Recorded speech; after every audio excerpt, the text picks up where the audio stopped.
अस्सलाम वालेकुम। इस वक्त मैं सियाचिन का जो एंट्री पॉइंट है बेसिकली वहाँ पे मौजूद हूँ। ये जो एरिया है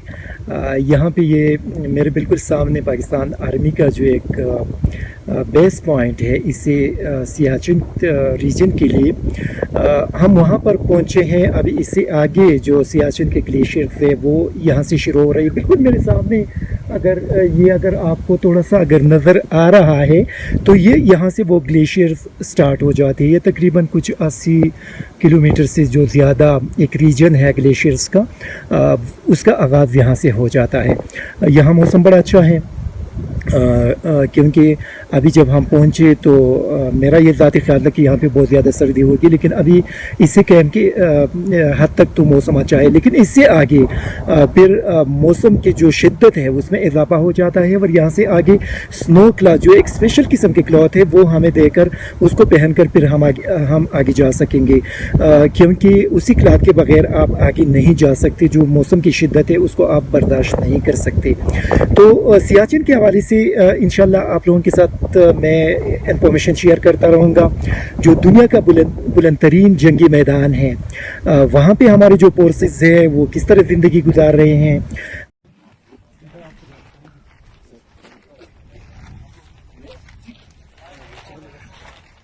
आप ये सारे ग्लेशियर्स देख रहे हैं। सियाचिन दुनिया के अंदर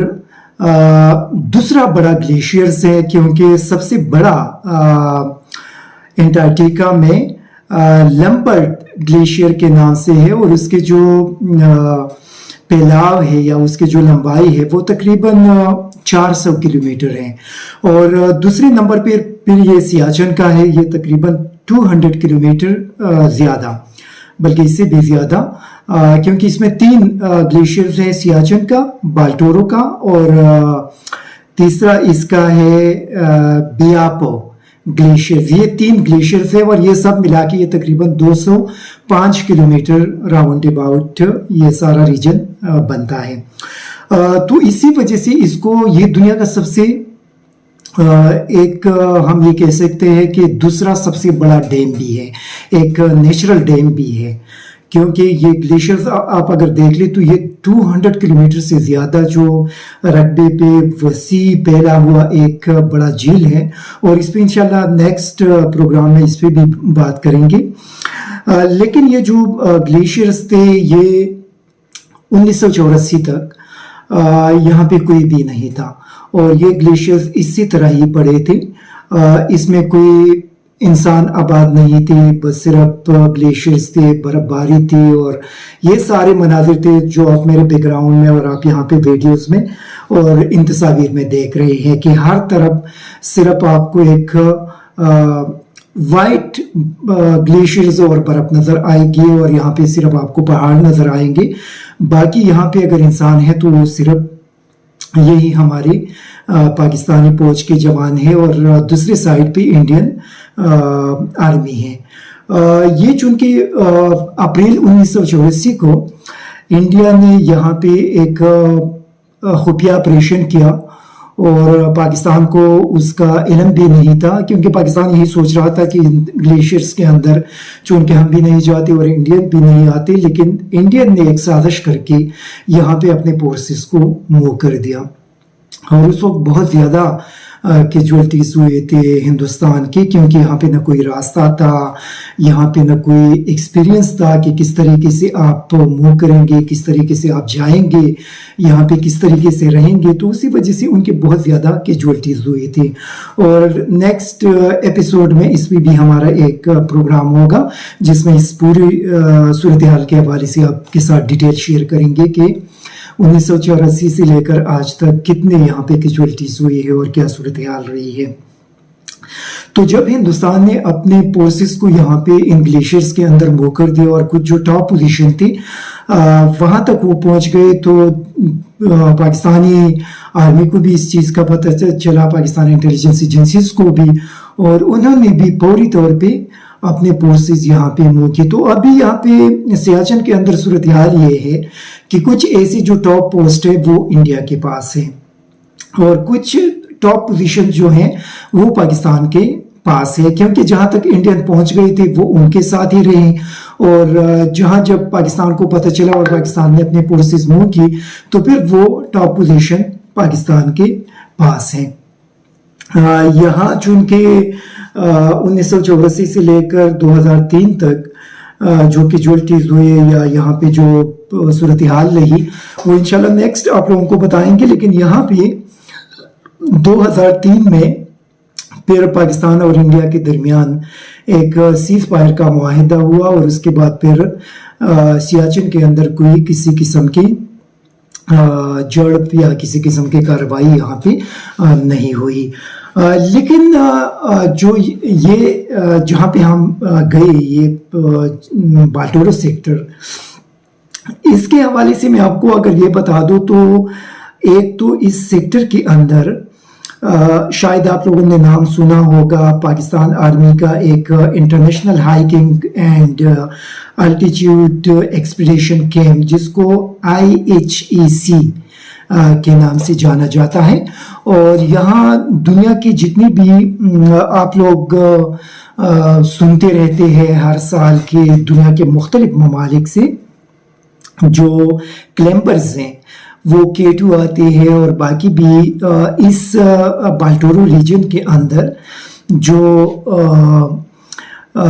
हाई पीक्स है, क्योंकि गिलगित के अंदर, गिलगित बल्तिस्तान के अंदर 5 जो बड़े हाई पीक्स हैं जिनका शुमार दुनिया के 12 बड़े पीक्स के अंदर होता है, और जो बड़ी चोटियां हैं जिनमें सबसे बड़ा K2 का नाम तो आप सारे लोगों ने सुना होगा, और यहाँ पे आप मेरे पीछे उसको देख भी सकते हैं। इस वीडियो के अंदर भी आप देख सकते हैं कि ये K2 यहाँ पे इसी बाल्टोरो सेक्टर के अंदर है, और K2 जिसका जो हाइट है वो तकरीबन 28,251 फीट है उसकी जो हाइट है। और इसी तरह दूसरा फिर यहाँ पे नांगा पर्वत है जो किलर माउंटेन के नाम से जाना जाता है, और ये दियामर में है, ये इसी बाल्टोरो सेक्टर के अंदर नहीं है। तीसरा यहाँ पे जो है ब्रॉड पीक भी ये K3 के नाम से भी जाना जाता है, और उसकी जो हाइट है वो तकरीबन 26,414 फीट है। इसी तरह एक और इसमें है गशबारम 1 और गशबारम 2, और इसको K4 और K5 के नाम से जाना जाता है। उसकी हाइट भी तकरीबन 26,362 फुट है, और दूसरे का 26,510 फीट उसका भी है। तो ये यहाँ पे बड़े बड़े पीक्स हैं, और जितने भी क्लाइंबर्स आते हैं तो जो मैंने आप लोगों को बता दिया कि पाकिस्तानी फौज का वहाँ पे एक उसके जो मेन कैंप है उसके बिल्कुल करीब है IHEC, और यहाँ पे एक एक्सपीडिशन कैंप है, और जो एक्सपीडिटर आते हैं या जो क्लाइंबर्स आते हैं वहाँ पे वो अपने बेस कैंप से फिर इन K2 की तरफ चले जाते हैं। तो फर्ज करें अगर वहाँ पे कोई इमरजेंसी भी आ जाए, वो फंस जाए या कोई हादसा हो जाए, तो उसी सूरत में पाकिस्तानी फौज फिर उनको हेल्प आउट भी करते हैं। ये हम जब ये यहाँ पे ऊपर गए उसका नाम था कनकुडिया जो इनका एक बड़ा एक आप उसको कह सकते हैं एक कैंप टाइप का है, और वहाँ पे पाकिस्तानी फौज के जो जवान है, क्योंकि उससे ऊपर फिर काफ़ी बुलंदी पे और भी पोस्ट है, लेकिन यहाँ पे ये एक उनका जो उसी रीजन के अंदर एक छोटा सा हेडक्वार्टर आप कह सकते हैं, एक छोटा सा बेस आप कह सकते हैं। वहाँ बहुत ज़्यादा सर्दी थी, क्योंकि जो आपने पहले वीडियो स्टार्ट में देखा ये इनका बाल्टोरो सेक्टर का बेस कैंप है। इसी कैंप से इन पूरे इलाकों के अंदर सप्लाई होती है, खुराक की मुख्तलिफ जो चीज़ें हैं या वहाँ पर फौजी जवानों को जिन चीज़ों की ज़रूरत होती है तो वो सारे जो सप्लाई हैं वो इसी कैंप से यहाँ से थ्रू हेलीकॉप्टर होते हैं। और आप लोगों ने उस हेलीकॉप्टर को भी देखा कि किस तरीके से वो वहाँ से मुख्तलिफ केरोसिन आयल اور خوراک کی مختلف چیزیں ہیلی کاپٹر کے ذریعے یہاں سے اٹھا کر اور وہ ان ہائٹ پہ پہنچا دیتے ہیں. تو چونکہ جو نیچے بیس کیمپ تھا جہاں سے میں نے اپنے اس پروگرام کا آغاز کیا, تو وہاں پہ تقریباً راؤنڈ اباؤٹ اس وقت 15 سینٹی گریڈ کے قریب ٹیمپریچر تھا, لیکن اوپر پھر وہاں پہ بہت زیادہ سردی تھی. اور وہاں پہ فوجی جوان ہمیں بتا رہے تھے کہ سردیوں کے موسم میں یہاں پہ جو ٹیمپریچر ہے پھر وہ تقریباً -50 تک چلا جاتا ہے. تو اس کا مقصد ہے کہ -50 آپ سوچ لیں کہ -50 کے اندر زندگی گزارنا پاسبل نہیں ہوتا. لیکن انشاءاللہ ان کے نیکسٹ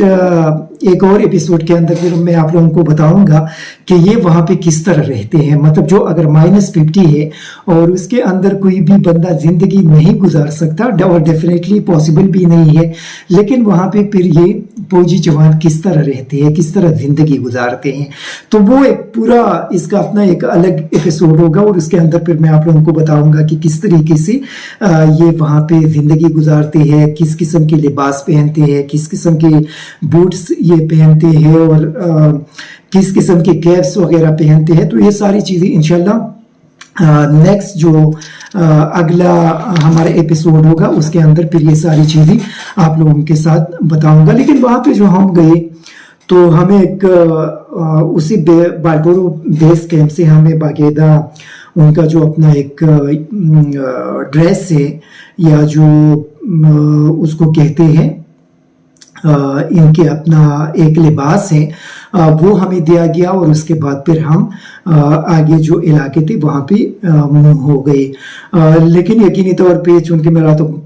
پاسٹ ٹائم ایک ایکسپیرینس تھا اور مجھے کافی ساری چیزوں کا علم بھی نہیں تھا, اور اس دوران جو میرے ساتھ جو کچھ ہوا اور جو حادثات ہوئے وہ بھی انشاءاللہ آپ لوگوں کے ساتھ شیئر کروں گا کہ کس طریقے سے, کیونکہ مجھے یہ اندازہ نہیں تھا کہ آپ کو چہرہ ڈھانپنا پڑے گا, کس طریقے سے آپ اس کو محفوظ رکھیں گے, ہاتھوں کو کس طرح محفوظ رکھیں گے. اور یہاں سے چونکہ میں اپنے ساتھ بوٹ اور باقی چیزیں تو لے کر گئے تھے, لیکن وہ بھی وہاں پہ کام نہیں آ رہا تھا کیونکہ ان کے اپنے اسپیشل اس کے لیے شوز تھے, تو اس کے بغیر آپ باقی جو ہم یوز کرتے ہیں اس میں آپ گھوم پھر نہیں سکتے. اسی طرح